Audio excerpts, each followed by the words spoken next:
Saya tahu ngikut Tuhan itu nggak mudah. Saya ngikut Tuhan dulu, saya mengejar apa yang saya mau. Saya berdoa, ketika saya berdoa saya mengejar, saya meminta apa yang saya mau. Tapi ketika saya datang berdoa kepada Tuhan, saya meminta, saya ikut Tuhan. Ternyata saya tidak mendapatkan apa yang saya mau, saya tidak mendapatkan apa yang saya minta. Justru ketika saya ikut Tuhan Yesus, saya itu banyak kehilangan. Banyak sekali kehilangan. Ketika saya datang berdoa, Tuhan tidak mengabulkan, belum mengabulkan doa saya. Justru ketika saya berdoa, saya juga banyak kehilangan di dalam doa saya. Saya kehilangan kesombongan saya. Saya kehilangan tinggi hati saya. Saya kehilangan emosi saya. Saya kehilangan apa yang dulu saya banggakan. Tapi saya bersyukur ternyata itu yang Tuhan mau. Amin saudara. Kita hanya introduce. Walking in righteousness, berjalan di dalam kebenaran. The year of the preparation. Ini adalah tahun persiapan. Gereja Tuhan akan dipersiapkan. Tapi untuk berjalan di dalam kebenaran, saudara harus bilang kiri kanan saudara, kamu siap nggak buat diproses? Amin. Kita akan langsung saja. Waduh, saya nggak tahu kiri kanan ini gimana nih. Saya minta tolong. Oh, siap. Saya mengundang Bapak Ibu untuk bangkit berdiri untuk kita menghormati firman Tuhan. Kita akan baca di Mazmur 37 ayat 23. Kita akan belajar 2 ayat aja, nggak usah banyak-banyak dulu, karena makin siang makin lapar. Oke, sama-sama kita baca 3, 2, 1. Mazmur 37. Tuhan menetapkan langkah-langkah orang yang hidupnya berkenan kepadanya. Kita tundukkan kepala, kita berdoa. Terima kasih Tuhan, kami bersyukur karena kami tahu setiap langkah demi langkah hidup kami Tuhan yang menuntun. Biarlah Engkau yang berbicara pada umat-Mu di dalam nama Yesus. Kami mengucap syukur, percaya. Haleluya, amin. Silakan duduk. Pastikan saudara, tempat saudara duduk itu tempat yang nyaman. Seperti tadi di Cipanas saya bilang, saudara harus terus on fire di dalam Tuhan. Karena kalau saudara tidak on fire di dalam Tuhan, saudara akan expired, akan kadaluarsa di dalam Tuhan. Jadi harus terus bersemangat, terus berhati-hati. Di dalam Mazmur 37 ayat 23, Tuhan menetapkan langkah-langkah. Coba katakan kiri kanan, langkah-langkah. Tuhan menetapkan tahapan, proses demi proses orang yang hidupnya berkenan kepadanya. Mazmur 37 kita tahu siapa penulisnya. Bahwa penulisnya adalah Daud, seorang yang luar biasa. Sedang menunjukkan sebuah fakta bahwa arena kehidupan bukanlah sebuah dongeng yang diceritakan oleh seseorang yang sedang berfantasi. Karena kita tahu lewat apa yang kita lalui ternyata kehidupan seringkali menawarkan ketidakadilan dalam perjalanan yang dilaluinya. Orang yang baik mengalami banyak kemalangan, namun orang yang tidak baik terlihat mengalami kemenangan. Saudara bisa sepakat dengan saya akan hal tersebut. Mereka hidupnya benar mengalami penderitaan, namun mereka yang hidupnya kelihatan, mereka yang hidupnya fasik terlihat begitu sukses dalam hidupnya. Saya tidak tahu dengan saudara, tapi yang berat dalam kehidupan ini bukanlah hal sulit yang harus saya hadapi, namun melihat orang-orang fasik mengalami kemenangan dan orang-orang benar mengalami penderitaan. Itulah yang seringkali membuat saya itu menderita. Apakah saudara sepakat dengan saya pagi hari ini? Hal yang paling sulit dihadapi adalah ketika saudara telah berdoa, saudara telah bekerja keras, namun mereka yang jarang berdoa, yang tidak setia, dan yang malas mendapat hasilnya. Hal yang paling sulit dihadapi adalah ketika saudara begitu setia, namun yang tidak setia mendapat mahkotanya. Apakah saudara bersama dengan saya pagi hari ini? Apakah kita bisa jujur pagi hari ini? Dan jika saudara tidak hati-hati, maka mahkota seseorang, promosi seseorang, kesuksesan seseorang, jika saudara tidak hati-hati, maka hal-hal yang tadi yang saya sebutkan akan menjadi penderitaan buat saudara. Jika saudara tidak berhati-hati, jika saudara tidak hati-hati, maka kesuksesan seseorang bisa menciptakan rasa putus asa, kecil hati, yang membuat saudara pada akhirnya ada di titik ingin mundur dan menyerah. Kecil hati, betapa jahatnya hati manusia itu.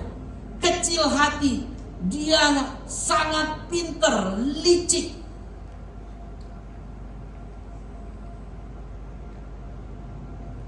Dia bisa duduk di sebelah saudara, saudara sedang menonton ibadah. Dia bisa duduk di sebelah saudara ketika saudara sedang minum kopi. Dia bisa ada di samping saudara ketika saudara sedang mandi. Ternyata ada yang minum kopi.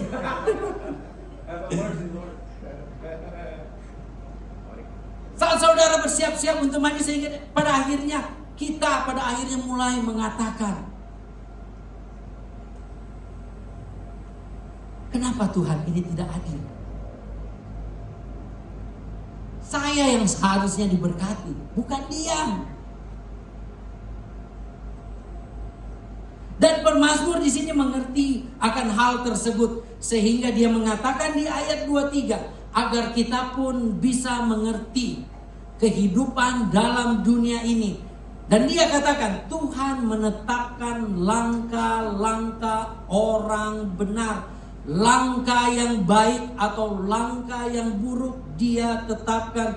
Tuhan menetapkan langkah baik dan langkah buruk Tuhan tetapkan. Dia ingin kita mengerti bahwa apapun yang sedang terjadi di dalam hidup saudara, baik buruk atas bawah, semua ada dalam kendali Tuhan. Sebaiknya saudara bersuka cita hari ini, karena semuanya ada di dalam kendali Tuhan. Karena dari ayat yang kita baca, pertama, kita bisa mengetahui dimanapun langkah kita, apapun yang kita hadapi, apapun jurang yang kita lewati, ternyata Alkitab mencatat Tuhan menetapkan, dan itu berarti semua ada dalam kendali Tuhan. Poin pertama, Tuhan menetapkan langkah demi langkah. Tuhan menetapkan langkah-langkah demi langkah. Dengan kata lain, ada proses yang harus kita lalui setahap demi setahap untuk saudara bisa diberkati. Ada proses yang harus dijalani setahap demi setahap untuk saudara bisa diberkati. Siapa yang mau diberkati di tempat ini? Saudara harus melalui proses langkah demi langkah, berjalan bersama Tuhan, berjalan di dalam kebenaran firman Tuhan. Karena kita tahu berkat yang terlalu cepat bukanlah berkat. Maksud saya, berkat yang terlalu cepat bukanlah berkat. Apakah ada orang di tempat ini?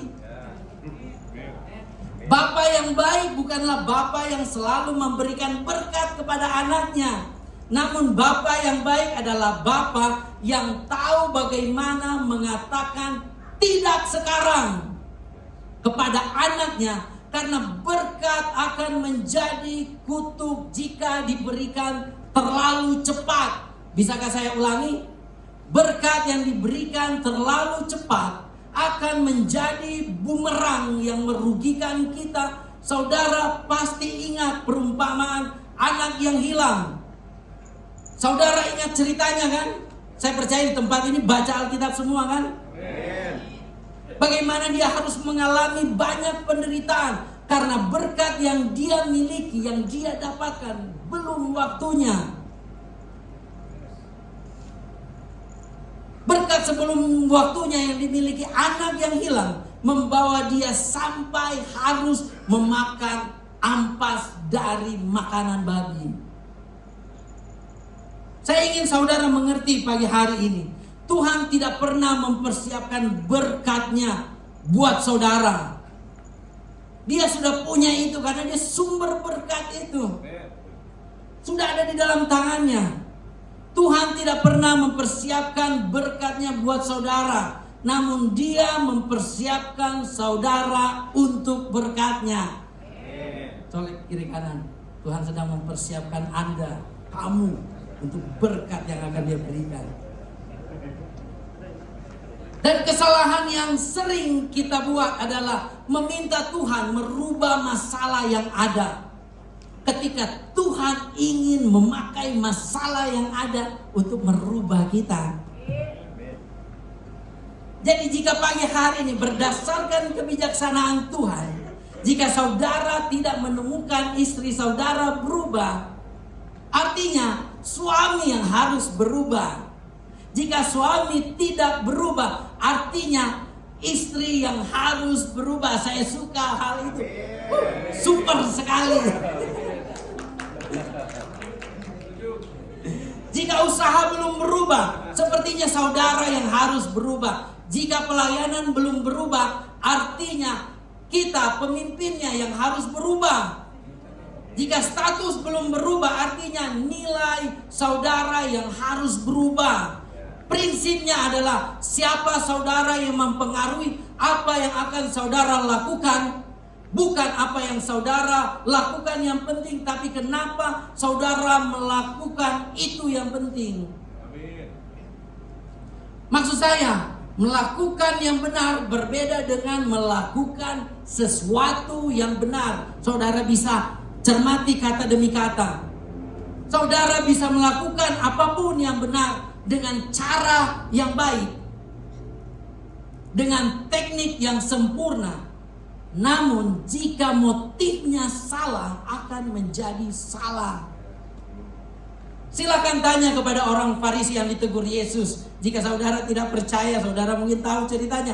Yang Tuhan katakan, kamu tahu membersihkan bagian luar sempurna, tapi dalamnya seperti kuburan yang busuk. Itu teguran Tuhan kepada orang Farisi. Dan Yesus mengerti akan hal ini, akan langkah demi langkah dan proses demi proses untuk diberkati. Sehingga ketika orang Israel ingin menjadikan dia raja, Yesus katakan, tidak sekarang. Saya harus disalibkan dulu. Sebelum saya dimahkotai, saya harus diproses dulu, selangkah demi selangkah, agar saya siap menjadi raja. Jadi janganlah kecil hati pagi hari ini. Jika ternyata kehidupan yang saudara alami masih loading, masih buffering. Semua di sini punya handphone kan? Mengerti tentang loading dan buffering. Masih berada di tempat yang sama dan belum berjalan dengan baik. Jangan kecil hati. Pertama, Tuhan sedang mengatur langkah demi langkah, langkah demi langkah, langkah demi langkah saudara. Artinya berkat Tuhan tidak hilang. Berkat saudara dijamin. Janjinya tidak berubah. Hanya saja Dia ingin memastikan saudara siap untuk menerimanya. Apakah saudara siap?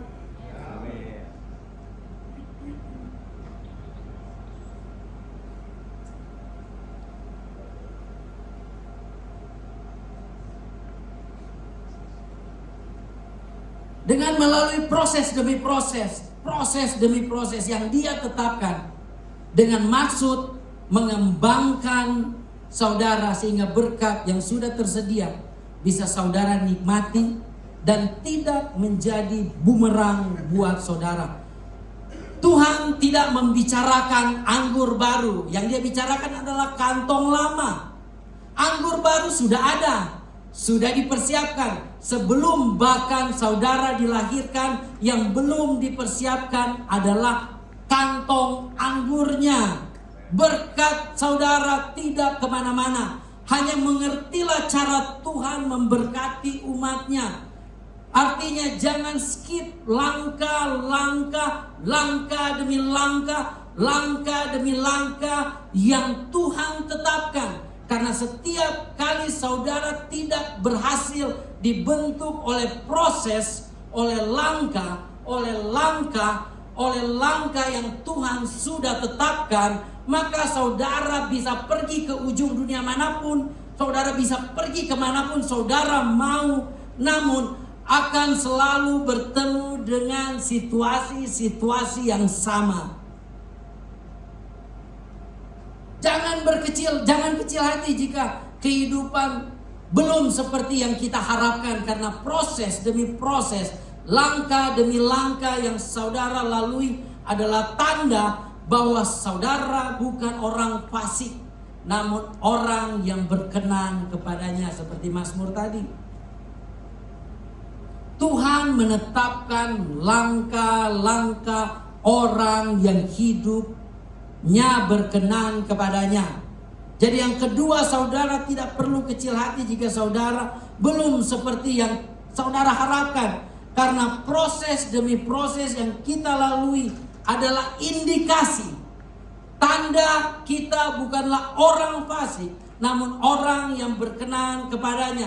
Tuhan menetapkan langkah-langkah orang yang berkenan kepadanya, yang dia proses, yang dia tetapkan. Jadi pagi hari ini, jika saudara melihat bahwa saudara ada dalam langkah yang seperti tidak saudara harapkan, sebaiknya saudara bersyukur, karena di mata Tuhan saudara adalah orang yang berkenan kepadanya, karena firman-Nya mengatakan Dia hanya menetapkan langkah-langkah orang yang berkenan kepadanya. Jadi jika saudara pagi hari ini mengalami kemalangan apapun bentuknya, ketahuilah bahwa itu tidak selalu akibat dosa, namun semata-mata karena saudara adalah kesayangannya, biji matanya, berharga baginya, sehingga Dia ingin memastikan saudara bisa menikmati berkatnya dengan mempersiapkan terlebih dahulu kapasitas atau wadahnya dengan proses demi proses, langkah demi langkah yang kita lalui. Jadi tetaplah melangkah jemaat Tuhan, tetaplah berproses dan jangan menyerah, karena menyerah adalah solusi permanen untuk masalah sementara. Masalahnya hanya sementara, langkah demi langkah demi langkah, dan itu akan berujung kepada berkat yang sudah dia sediakan di langkah yang sudah Tuhan tetapkan. Jadi pertama, kehidupan yang diberkati akan terjadi jika saudara mau melalui langkah demi langkah, agar proses demi proses yang saudara hadapi membentuk sebuah karakter dan kapasitas yang besar, kuat, agar kita bisa menghandle berkat besar yang sudah Dia sediakan buat kita. Kita lihat banyak orang tidak siap menerima atau menghandle berkat yang Tuhan sudah siapkan, karena dia tidak memperbesar kapasitas hidupnya, dia tidak memperbesar kapasitasnya. Jadi apa yang sedang terjadi dalam proses yang kita lalui dalam kehidupan ini ternyata hanyalah proses pembentukan karakter dan kapasitas untuk apa yang Tuhan sediakan buat kita. Makanya tadi saya katakan, Dia tidak siapin kita, Dia tidak siapin berkat buat kita, tapi Dia siapin kita untuk berkatnya di depan. Makanya Dia proses kita langkah demi langkah Dia ingin kita dibentuk terlebih dahulu agar siap menerimanya. Siapa yang siap menerima janji Tuhan harus berjalan di dalam proses Tuhan, karena proses Tuhan itu adalah kebenaran Tuhan, berjalan bersama dengan Tuhan, di mana saudara menggantungkan hidup saudara langkah demi langkah kepada Tuhan. Saudara tahu dalam dunia teknologi jika kita berbicara komputer, komputer saudara tidak akan mampu berjalan dengan baik jika RAM atau memori yang dimiliki tidak bisa menampung aplikasi atau program terbaru yang disediakan oleh providernya atau penyedianya. Saudara ingin melihat aplikasi atau pelayanan atau program-program baru dalam komputer saudara. Jika saudara ingin melihatnya, maka akan ada permintaan untuk menambah dahulu kapasitasnya, menambah dahulu memorinya. Jika tidak, maka kapasitas memori tidak akan mampu menampung aplikasi tersebut. Dan jika dipaksakan, maka apa yang akan terjadi? Komputer saudara akan loading, akan buffering, berjalan sangat-sangat lambat. Dan itu kita lihat sehari-hari. Dan saya tahu persis rasanya itu berjalan lambat. Berkat Tuhan kayak gak dapat-dapat, belum dapat-dapat. Kalau kita main gadget, siapa yang punya handphone, yang senang main gadget?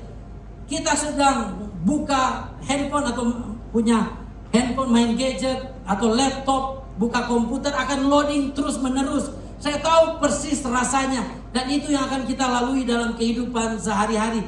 Jika memori saudara, karakter saudara, kapasitas saudara tidak mau dikembangkan, menolak proses langkah demi langkah yang Tuhan tetapkan, maka berkat yang sudah Dia sediakan akan delay di suatu tempat. Jika saja bangsa Israel generasi pertama mau dibentuk Tuhan, dimulai langkah dikeluarkannya mereka dari Mesir, lalu masuk ke padang gurun, lalu masuk ke arena yang lain. Jika saja mereka mau dibentuk, diproses oleh Tuhan dalam langkah-langkah tersebut, jika saja bangsa Israel mau dibentuknya di dalam setiap langkah yang diaturnya, mereka tidak perlu menghabiskan 40 tahun di padang gurun dan mati karena tidak siap untuk menikmati atau memasuki tanah perjanjian. Saudara pengen masuk tanah perjanjian, tapi saudara tidak mau diperlengkapi, tidak mau prosesnya. Izinkan saya beritahu saudara, kebenaran buat saudara, membebaskan orang Mesir itu lebih mudah daripada mempersiapkan mereka masuk ke tanah perjanjian. Membebaskan orang Mesir lebih mudah daripada bawa masuk mereka ke tanah perjanjian. Maksud saya, lebih mudah membawa orang-orang masuk ke dalam gereja daripada menuntun mereka keluar dari Mesir, keluar dari mentalitas yang lama.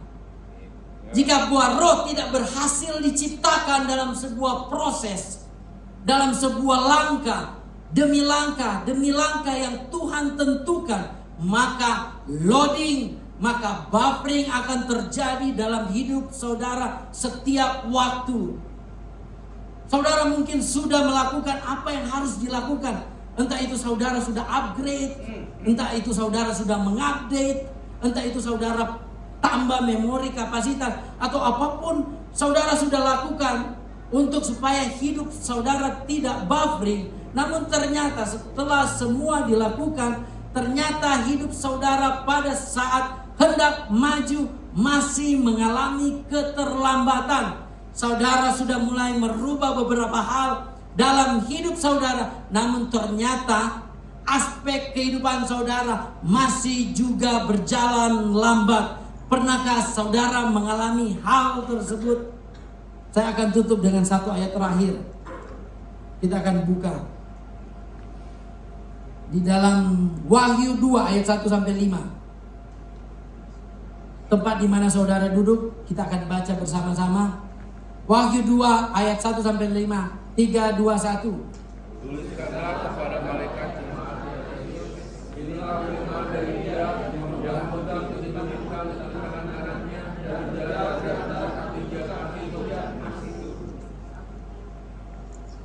Aku tahu segala pekerjaanmu, baik kehidupanmu maupun ketekunanmu,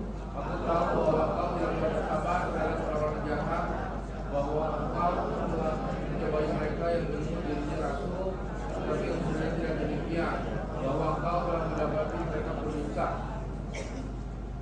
Dan engkau akan sabar dan menderita oleh karena namaku, dan engkau tidak mengenal lelah.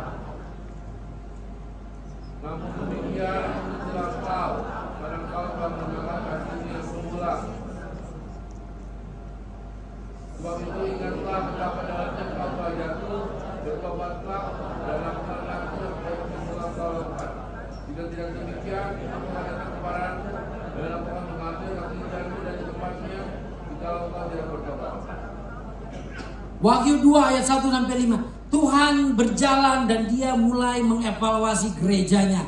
Dan Tuhan menemukan gerejanya sudah memperbesar kapasitasnya, sudah melakukan yang perlu dilakukan agar bisa menjadi pribadi yang dewasa dan berkembang. Tekun sudah, setia ia, berkorban tidak kenal lelah sudah, sabar sudah. Semua tanggung jawab dilakukan dengan benar sudah, namun mereka tidak melakukan yang benar. Mereka, gerejanya mulai tidak lagi terhubung dengan penyedia, dengan providernya. Gerejanya mulai terjebak dengan kesibukan dan tidak bisa terhubung dengan penyedia layanan internet. Semua berkat dari provider pada akhirnya terhambat karena kesibukan jaringan. Sekarang gerejanya sibuk dengan tanggung jawab dan melupakan hubungannya dengan Tuhan. Izinkan saya beritahu saudara, mereka yang terjebak dengan kesibukan dan tanggung jawab adalah mereka yang tidak mampu membangun sebuah hubungan. Mereka yang terjebak dengan kesibukan dari tugas-tugasnya adalah mereka yang tidak memiliki kemampuan membangun sebuah keintiman. Saya tidak sedang berbicara melawan nilai dan tanggung jawab. Namun saat ini, poin kedua, saya sedang berbicara mengenai skala prioritas. Sekarang waktu doa, kata Tuhan kepada gereja Efesus, hanya dilakukan ketika mau makan saja atau saat pada ibadah saja. Sekarang memuji Tuhan hanya terjadi jika ada pemimpin pujian. Sekarang ibadah doa hanya sibuk dengan ponsel. Apa yang harus saya lakukan segera setelah selesai ibadah? Sekarang gerejanya lebih banyak berbicara dengan orang-orang, namun sedikit sekali berbicara dengan Tuhan. Marta, Marta, mengapa engkau menyusahkan diri dengan semuanya itu? Lihatlah saudaramu Maria, dia tahu tempat yang terpenting dalam hidupnya. Orang miskin selalu ada padamu, tapi duduk di kaki Yesus, menyika kaki Yesus dengan parfum adalah hal yang terutama. Mencari uang tidak akan pernah habis. Melayani akan selalu ada di situ. Memenuhi kebutuhan akan selalu ada setiap hari. Tapi pertanyaan saya, kapan terakhir kali saudara berdoa sendirian? Bersekutu dengan penuh hasrat kepada Tuhan sendirian? Kapan terakhir kali saudara mengambil waktu khusus sendirian, memuji dan menyembah Tuhan di rumah saudara sambil mengangkat tangan, berlinang air mata karena bersyukur untuk apa yang Tuhan kerjakan, untuk kemurahan yang Dia berikan, untuk karunia yang Dia buat, sehingga saudara dan saya tertopang hidupnya sampai hari ini. Kapan terakhir kali saudara janjian dengan Tuhan untuk bisa berkencan secara intim dengannya? Tuhan melihat gereja di Efesus kehilangan kasih mula-mula. Walaupun mereka sudah punya kapasitas yang baik. Bertobatlah gereja Efesus. Kesibukanmu telah menjadi penghalang hubunganmu dengan providermu. Tuhan melihat penempatan prioritas yang salah sebagai dosa. Bertobatlah gereja Efesus. Tuhan melihat penempatan prioritas yang salah sebagai dosa. Kamu sibuk membangun pekerjaan Tuhan, namun kamu lupa rajanya. Jika ini terus terjadi, maka Tuhan mengatakan Dia akan mengambil kaki Dian, akan loading, hidup saudara akan buffering. Kaki dia yang menjadi tempat api, tempat terang bersinar akan Tuhan ambil. Sehingga umatnya tidak bisa melihat lintasan dengan benar karena gelap. Terang diambil sehingga umatnya tidak bisa berjalan dengan baik dalam lintasan kehidupan. Karena kaki dia terang pelita itu diambil. Umatnya tidak punya tempat untuk berkat bisa dicurahkan. Karena itu waktunya gereja Tuhan kembali kepada kasih mula-mula. Waktunya gereja Tuhan untuk jatuh cinta lagi kepada Tuhan. Jatuh cinta lagi kepada Tuhan. Mencintai apa yang Tuhan mau dan membenci apa yang Tuhan benci.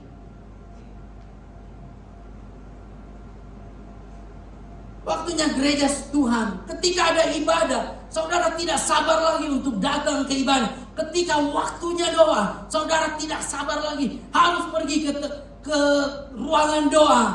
Bahkan tidak sabar untuk saudara beritahu kepada dunia, kepada kota Cianjur, bahwa di dalam ibadah di Panemo, di gedung Hope Rock Cianjur, ada Yesus Kristus. Karena saudara tahu persis bagaimana saudara dibebaskan Tuhan.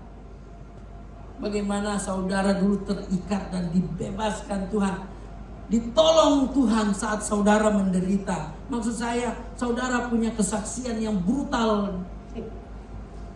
Tapi saudara diselamatkan saat saudara sedang berjalan menuju neraka. Seharusnya saudara, kita jemaat Rock Cianjur menjadi gereja yang terus jatuh cinta pada Tuhan. Maksud saya, saudara punya kesaksian yang brutal, namun Tuhan menolong saudara. Maksud saya, apakah itu tidak cukup untuk membuat saudara tetap jatuh cinta pada Tuhan? Apakah itu tidak cukup membuat saudara menghabiskan waktu bersama-sama dengan Tuhan? Untuk itu pagi hari ini, saudara bisa cek kembali hidup saudara di dalam hubungan dengan Tuhan.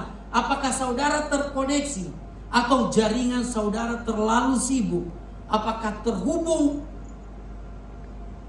jaringan saudara atau terlalu crowded, terlalu sibuk? Karena jika saudara tidak terkoneksi dengan sang provider, saudara akan melihat berkat yang sudah Dia sediakan. Tuhan sudah tentukan loading, buffering, delay dalam hidup saudara. Namun jika saudara terkoneksi dengan Tuhan, maka buffering hilang, loading hilang, delay hilang. Berkat akan mulai turun dalam hidup saudara. Jadi pagi hari ini, jangan sekali-kali mengizinkan kesibukan saudara menghalangi hubungan saudara dengan Tuhan. Saudara tidak butuh revival. Yang saudara butuhkan adalah rest, istirahat. Dari semua kesibukan yang saudara lakukan, istirahat di hadirat Tuhan. Istirahat. Diam di dalam hadirat Tuhan, maka di situ saudara akan menemukan revival dalam hidup saudara. Jadi pagi hari ini kita mulai melihat apa yang pemazmur katakan dalam kehidupan ini. Yang pertama, semua ada dalam kendali Tuhan. Dan Dia ingin memproses agar kita siap menerima berkatnya.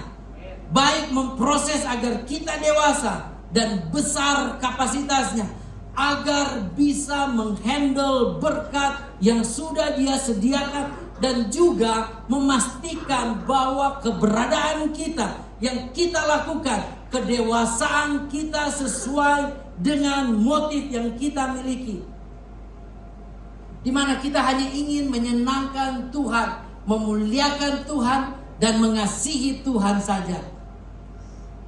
Karena itu terjadi seperti yang pemazmur katakan, Tuhan menetapkan langkah-langkah orang yang hidupnya berkenan kepadanya. Apabila ia jatuh, tidaklah sampai tergeletak, sebab Tuhan menopang tangannya. Saudara boleh tundukkan kepala, saya mengundang positif untuk maju.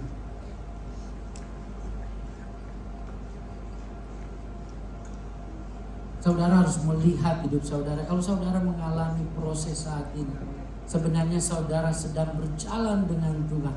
Memang proses Tuhan itu tidak enak, tetapi berjalan di dalam kebenaran, berjalan di dalam Yesus, itu ada pertolongan. Sekalipun Tuhan membawa saudara ke lembah kekelaman, ke lembah bayang-bayang kematian sekalipun, ingat ketika dia menuntun saudara ke situ, ingat satu hal, dia menuntun dan dia ada di situ. Dia tidak tinggalkan saudara. Dia hanya memperlihatkan saudara. Dia hanya ingin saudara itu bertumbuh, berkembang dan siap untuk mendapat promosi, karena promosi itu dari Tuhan, berkat itu dari Tuhan. Saya terlalu percaya berkat Tuhan sudah tidak sabar untuk Tuhan berikan kepada hidup saudara. Namun dia menunggu saudara untuk melalui proses dari langkah 1, langkah 2, langkah 3 dan selanjutnya. Jadi apa yang coba saya katakan di akhir, mari kita fokus untuk membuat diri kita berkembang di hadapan Tuhan. Dan untuk masalah hasil, itu adalah bagian Tuhan dan itu sudah disediakan. Kita tundukkan kepala, kita berdoa pagi ini. Terima kasih Tuhan, kami mengucap syukur. Kami akan terus berjalan di dalam kebenaran, di dalam Engkau Tuhan Yesus. Engkau adalah kebenaran itu Tuhan. Meskipun kami berjalan di padang gurun, tetapi kami percaya tongkat dan gadang yang membuat kami aman, tenang Tuhan. Meskipun kami melalui penderitaan langkah demi langkah yang kami lewati lalui di dunia ini Tuhan, kami percaya Engkau sedang menuntun, membimbing kami untuk masuk ke tanah perjanjian, di mana berlimpah susu dan madu. Hamba-Mu berdoa pagi hari ini Tuhan, biarlah firman berbicara kepada jemaat di dalam situasi yang mereka hadapi saat ini. Hamba-Mu percaya Tuhan, Engkau sedang melakukan hal yang besar. Engkau sedang membuat kapasitas jemaat-Mu menjadi lebih besar, lebih baik untuk Engkau memberkati jemaat. Berjalan di dalam kebenaran adalah proses untuk menuju masuk ke tanah perjanjian. Terima kasih Tuhan, hamba mengucap syukur, berserahkan ke dalam tangan-Mu di dalam nama Yesus Kristus.